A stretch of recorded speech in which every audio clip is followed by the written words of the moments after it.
हमारे साथ हैं डॉक्टर अभिषेक मनु सिंघवी, कांग्रेस पार्टी के। सिंघवी साहब, मैं आपसे पहला सवाल ये पूछना चाहता हूं कि लीगली आप इसको किस तरीके से देखते हैं? देखिए, ये सिर्फ कानूनी मुद्दा नहीं है, ये उससे ज्यादा और बड़ा और पहला मुद्दा है, अहम मुद्दा है राजनीतिक। इसका आयाम व्यापक है। मैं 2 मिनट लूंगा उसके विषय में, फिर कानूनी पे आऊंगा। हाँ, ठीक। जहां तक राजनीतिक व्यापक आयाम है, उसमें आपको ये ध्यान रखना पड़ेगा कि निडर, स्वतंत्र, खुली शब्दों का बोलना, भाषण, इस सरकार को उससे नफरत है, जहां भी असहमति हो। इस सरकार ने बोलने की स्वतंत्रता और बोलने के बाद की स्वतंत्रता पे, फ्रीडम आफ्टर स्पीच पे बार बार आघात किया है। सैकड़ों ऐसे उदाहरण हैं 2014 के बाद। अब ये हो रहा है कि राहुल गांधी इसकी कीमत दे रहे हैं। वो बोलते हैं निडरता से, खुलेपन से, कभी डिमोनेटाइजेशन के विषय में, कभी जीएसटी में, कभी चीन को क्लीन चिट देने में, इत्यादि इत्यादि, और उसकी कीमत वो दे रहे हैं। वो विदेश जाते हैं तो उनके ऊपर आक्रमण होता है, एक झूठे बेमानी राष्ट्रवाद का बहाना बना, जहां पर वास्तविक राष्ट्रवाद का कोई मुद्दा नहीं। वो आते हैं वापस तो कहा जाता है कि आप बोल नहीं सकते जब तक कि आप माफी नहीं मांगो। वो संसद में बोलते हैं एक जबरदस्त वक्तव्य 7 तारीख को, फरवरी को, तो उनको प्रिविलेजेस कमेटी की धमकी दी जाती है, उनके रिमार्क्स को निष्कासित किया जाता है।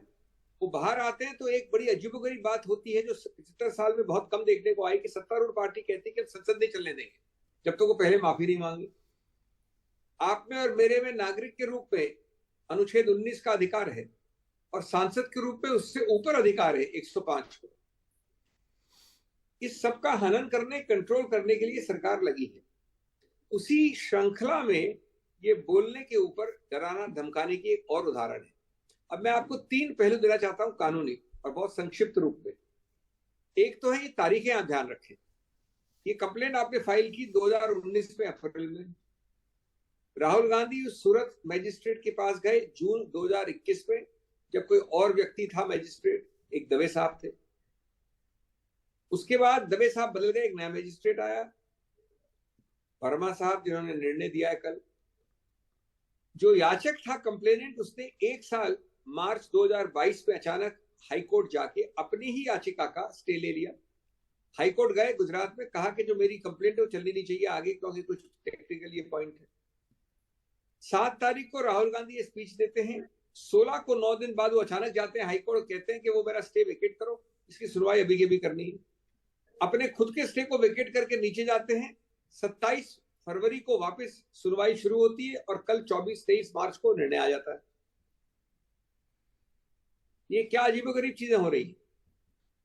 मैजिस्ट्रेट के सामने एक बाध्य प्रावधान है कि जो कोलार कर्नाटक में हुआ उसके विषय में अगर मैं सूरत के बेंच पर जाता हूं तो अनिवार्य है, बाध्य है कि उसको एक जांच करनी होती है 202 प्रावधान के अंदर, कि मेरा अधिकार क्षेत्र है कि नहीं, क्षेत्रीय अधिकार क्षेत्र है कि नहीं।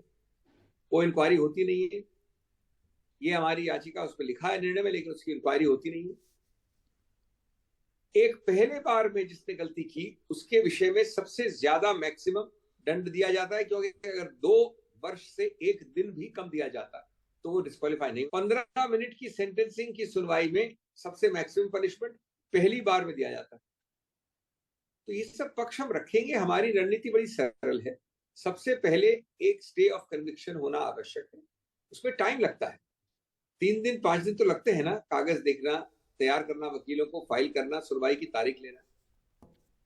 हम जानते हैं कि कानून में कोई ऐसा नहीं है, चुनाव आयोग पे कोई प्रतिबंध, वो कर सकते हैं तुरंत, लेकिन हर चीज कानून में नहीं लिखा जाता है।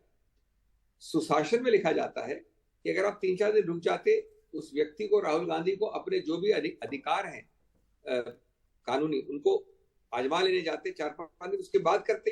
कोई बात नहीं किया तो वैसे भी राहुल गांधी को संसद में बोलने नहीं दे रहे हैं।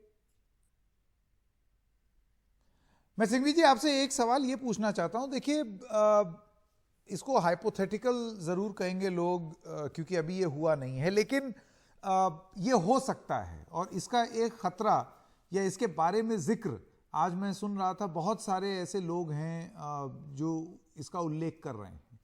मान लीजिए, फर्ज कीजिए कि क्योंकि अब वो डिस्क्वालीफाई हो गए हैं, तो जाहिर सी बात है वो पद रिक्त है, वो अब सांसदी जो है वो पद रिक्त है। अगर चुनाव डिक्लेयर हो जाए और उसके बाद वहां पर एक बाय इलेक्शन हो जाए वायनाड में और एक नया सांसद चुन लिया जाए, और इसी बीच आप जो कानूनी प्रक्रिया के बारे में बात कर रहे हैं, किसी ऊंची अदालत से राहुल गांधी स्टे ऑर्डर ले आते हैं इस कन्विक्शन के खिलाफ, तो ऐसे में स्थिति से कैसे निपटा जाएगा? भाई जाहिर सी बात है, वायनाड से 2 सांसद तो हो नहीं सकते। इतनी जल्दी चुनाव आयोग मूव करता है कि घोषणा भी कर दे चुनाव की, चुनाव का टाइम टेबल भी निकाल दे, और टाइम टेबल जो 2 हफ्ते का होता है वो पूरा हो जाए, उसके बाद चुनाव की 15 दिन की कैंपेनिंग हो जाए, उसके बाद चुनाव हो जाए, और तब तक हम बैठे रहें, न हम स्टे लाए सेशन से, न हाई कोर्ट से, न सुप्रीम उच्चतम न्यायालय से, तो निश्चित रूप से मामला खत्म है। लेकिन ऐसा आज तक कभी हुआ नहीं। अद्भुत बात कह रहे हैं कि जो प्रक्रिया है चुनाव की 1.5 महीने की, वो आज तुरंत शुरू करे तो समझ में आता है, लेकिन हम कोई स्टे नहीं लाए और उच्चतम न्यायालय बीच में उस प्रक्रिया को रोके नहीं।